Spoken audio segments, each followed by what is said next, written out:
It is not the market that is defeating you. It is not the economy. It is not timing.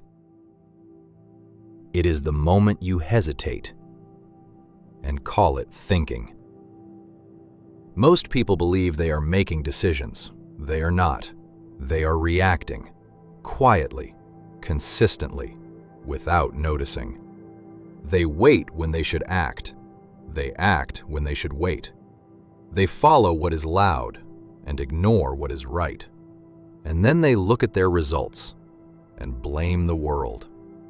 But the Stoics made something very clear. You do not control outcomes.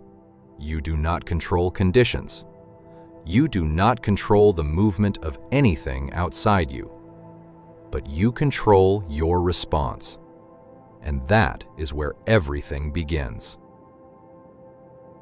Inside you, there are two forces, not equal in strength, but equal in influence. One is disciplined. It is quiet. It does not argue. It does not rush. It simply presents what is necessary. Act. Wait. Hold. Follow through. The other is persuasive. It is immediate. It is emotional. It sounds like you. It tells you to delay, to adjust, to relax your standards just slightly, to move later, to start tomorrow. It does not destroy you in one moment. It weakens you in small agreements. One delayed action, one emotional decision, one compromise that feels harmless. But wealth is not lost in one decision. It is lost in patterns. And those patterns are built by the voice you obey most often. This is why you are losing, not because you lack information, but because you lack control. You know what to do, but you do not do it consistently. You understand the principles, but you abandon them under pressure. You build a plan, and then you negotiate with it. And every time you do, you reinforce the wrong identity.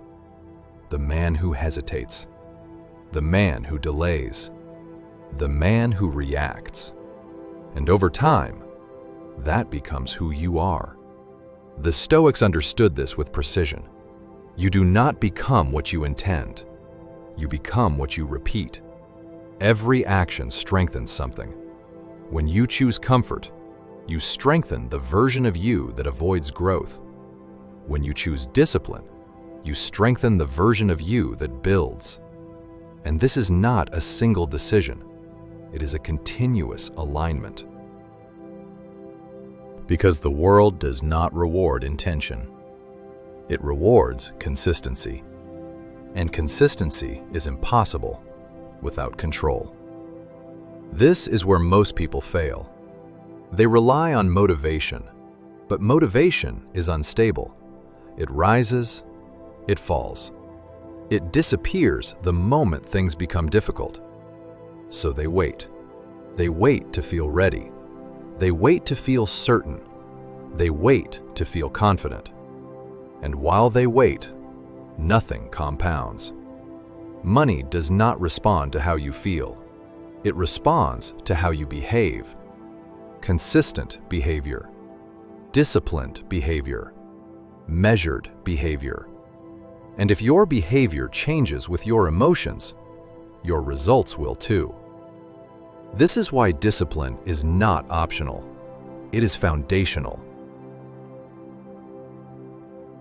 It is what allows you to act, even when you don't feel like it.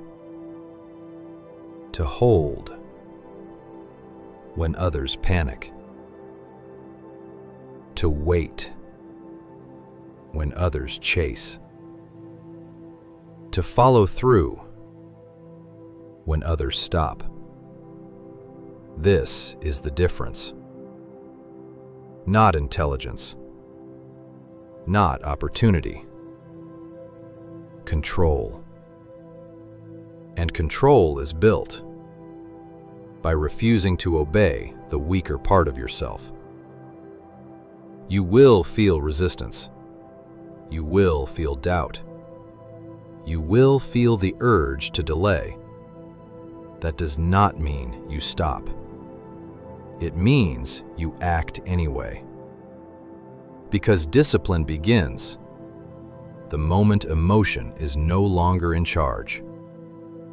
This is how you reclaim authority, not over the market, not over other people, over yourself. And once you do that, everything changes. Your decisions become stable.